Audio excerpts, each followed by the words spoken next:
Mr. Tharman Shanmugaratnam, Senior Minister and Coordinating Minister for Social Policies in Singapore and Chairman of the Monetary Authority of Singapore, all distinguished guests, ladies and gentlemen, it is my distinct pleasure to deliver a keynote speech at the 2020 iteration of the Afro-Asia Fintech Festival, which is being held as part of the global Singapore Fintech Festival. I'm grateful to you, Senior Minister Tharman, for your kind invitation and warm welcome. I also congratulate the organizers of this event for bringing together over 30 cities from across the world. And I note with satisfaction that our capital city, Nairobi, is represented here today.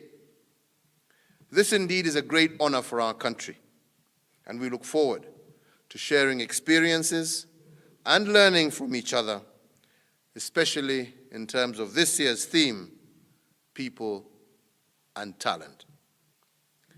I am encouraged to note that continued cooperation in fintech between Kenya and Singapore since I inaugurated in July 2019 the Afro-Asian Fintech Festival 2019, which was co-hosted by our central bank and the Monetary Authority of Singapore, and the tremendous progress that has been made since.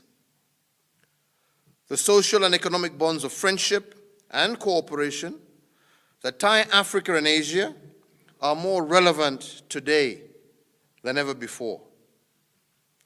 As our world contends with the COVID-19 global pandemic, it is critical for our two regions and our people to come together to find ways to innovate and leverage adversity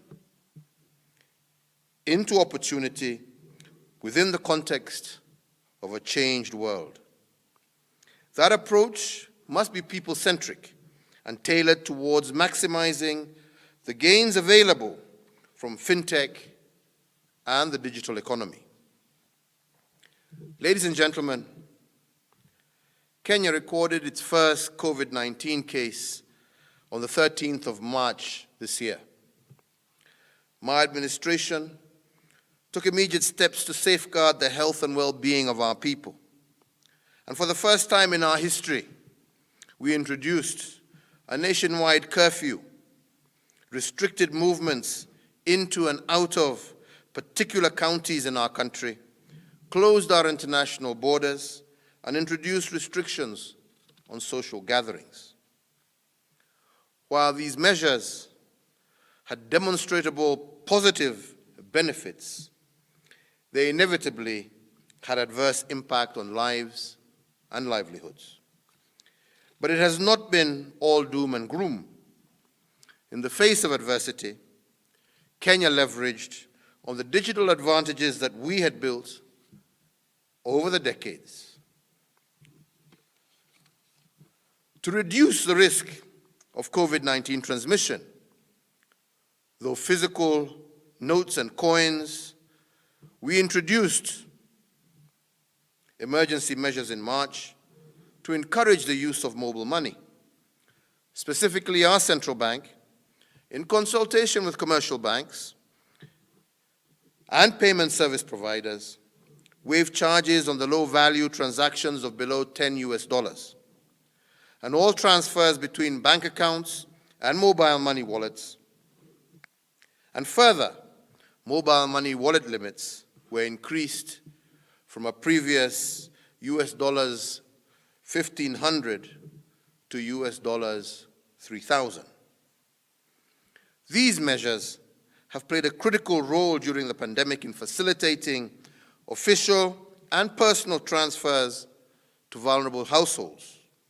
They have also enabled individuals and businesses to access financial services amidst the necessary restrictions imposed to contain COVID-19. In addition, it is indeed a remarkable and exciting story to tell for an additional 2.7 million Kenyans, or 10% of the existing subscriber base, have been onboarded to mobile money during this pandemic period. Ladies and gentlemen, the war against COVID-19 remains far from being won. However, there is light at the end of the tunnel, especially with recent announcements on the potential vaccines against the novel coronavirus.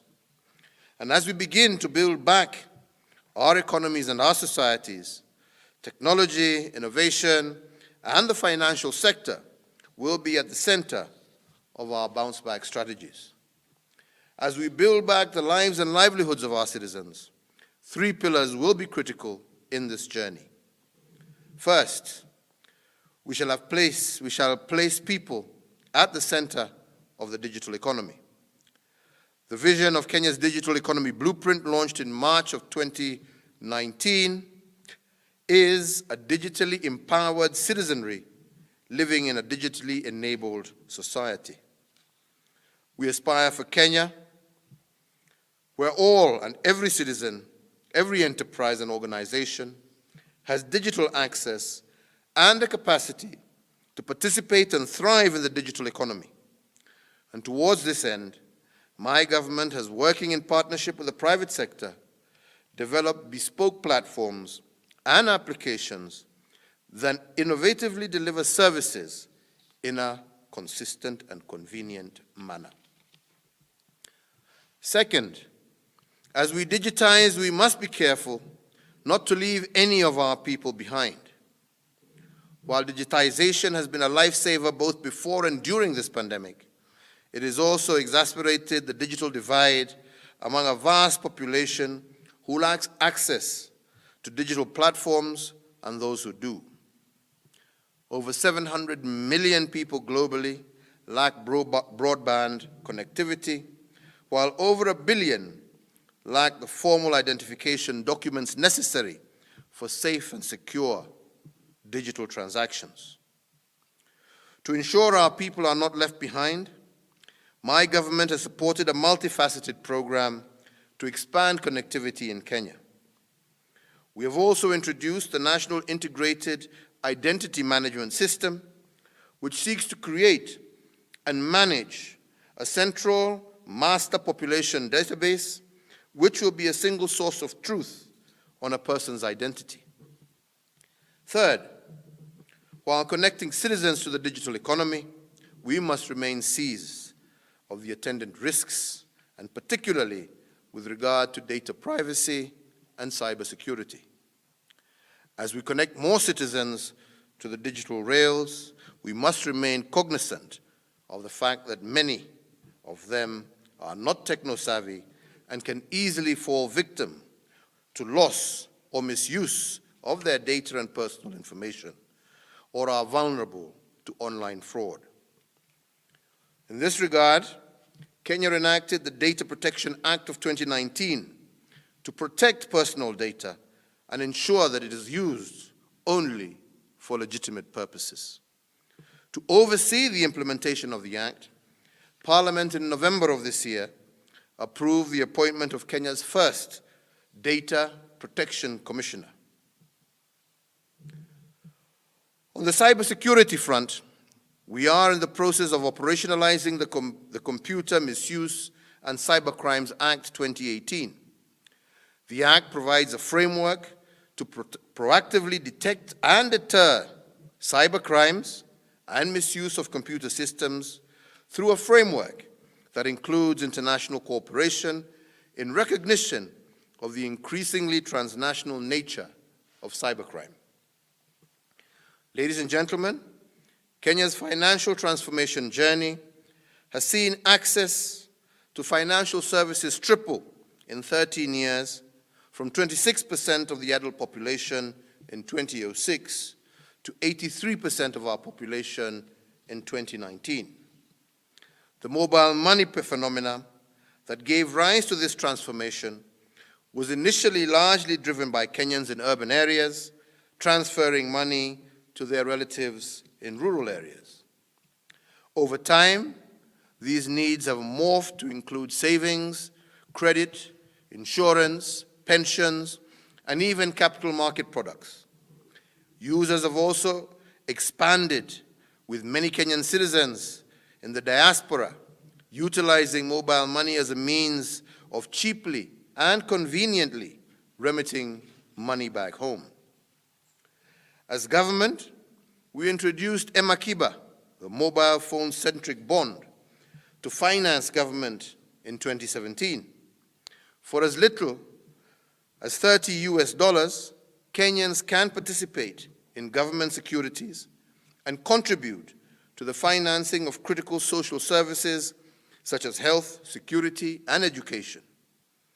We are reviewing the Emakiba bond that matured early this year to learn more from our experiences.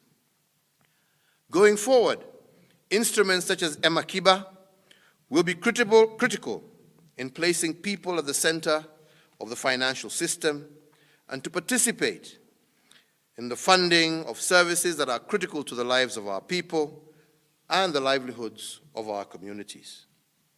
In this context, my government will continue to provide an enabling environment for financial institutions and innovators to develop products to meet our people's needs. Ladies and gentlemen, while global fintech festivals such as the Singapore Fintech Festival allow for the sharing of experiences and learning, their success should be measured by the quality of ideas they incubate and bring to fruition. I'm therefore pleased to note that the Singapore Fintech Festival also incorporates a global fintech accelerator that seeks to create and match impactful, market-ready solutions with real industry technology, needs focused on the COVID-19 response, green finance, and sustainability. I am also pleased to note that one of the global finalists, SME Credit Pro from Cameroon, was the winner of the 2020 African Virtual Africa Hackathon, organized by the Central Bank of Kenya in August of this year. The 2020 Africa Virtual Africa Hackathon focused on solutions targeting the twin health and economic challenges posed by COVID-19. 74 entries were received from 14 countries across Africa and the Middle East, as well as Europe. There was an impressive array of innovative solutions in healthcare, digital payments, economic recovery, and general categories. The solutions presented targeted the health and economic dimensions of the pandemic. This include financing of micro, small, and medium enterprises, cash transfers to vulnerable groups, enhancing agriculture value chains, and COVID-19 contact tracing. These solutions, when scaled up, will play an important role not only in the context of the pandemic, but also in contributing to the implementation of the Sustainable Development Goals. The ongoing pandemic has been a setback in the implementation of the Sustainable Development Goals, particularly in health and education. Innovation will be critical as we regroup the lost ground in achieving the SDGs. I therefore wish all the 20 global finalists well as they pitch their solutions at the Singapore Fintech Festival, and more importantly, I look forward to their solutions being scaled up and being part of the global agenda to build back better. In closing, I look forward to the innovative ideas from the festival, the partnerships that will be created between private sector and government. A reservoir of ideas and ingenuity lies in this forum, which, if implemented, will dramatically change the world for the better. I thank you all for your attention.